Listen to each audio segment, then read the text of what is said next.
Hi అండి. ఈరోజు మా ఇంటి ముందుకి పిల్లిని పట్టుకోవాలని కొంతమంది అయితే వచ్చారు. మా లైన్లో కుక్క అయితే కొత్త వాళ్ళు వచ్చారని ఒకటే అరవటం మొదలుపెట్టింది. మేము కూడా వెళ్ళిపోమని అంత అరిచినా వెళ్ళలేదు. పిల్లి చెట్లలో ఉంది, మేము పట్టుకోవాలి అని పట్టుకుంటామని మేము చెప్పినా వినకుండా వాళ్ళని అటొకళ్ళు ఇటొకళ్ళు పట్టుకొని వాళ్ళని అయితే పట్టుకున్నారు. 5గురు వచ్చారు మొత్తం. 2 అయితే వాళ్ళని పట్టుకున్నారు. 3 అటు నుంచి వెళ్ళి పిల్లిని తోలుతున్నారు కర్రలు తీసుకొని. అది పరిగెత్తుకుంటూ వచ్చి ఈ వలలో పడిద్దని వాళ్ళు అలా చుట్టూ తన్నారనమాట. కానీ పిల్లి తెలివిగా గోడెక్కి వేరే కెళ్ళి నుంచి పారిపోయి దాని ప్రాణాలను అయితే కాపాడుకుందండి. ఇక మేము పిల్లిని పట్టుకోవద్దని గట్టిగా అరిచేసరికి వెళ్ళిపోయారు.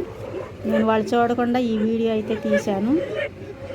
పిల్లి చాలా తెలివి, ప్రాణాల మీదకి వచ్చేసరికి తన ప్రాణాల మీదకి తెలివి ఉపయోగించి ఎట్టయితే తప్పించుకుంది. కుక్కలు మాత్రం ఒకటే అరుస్తున్నాయి.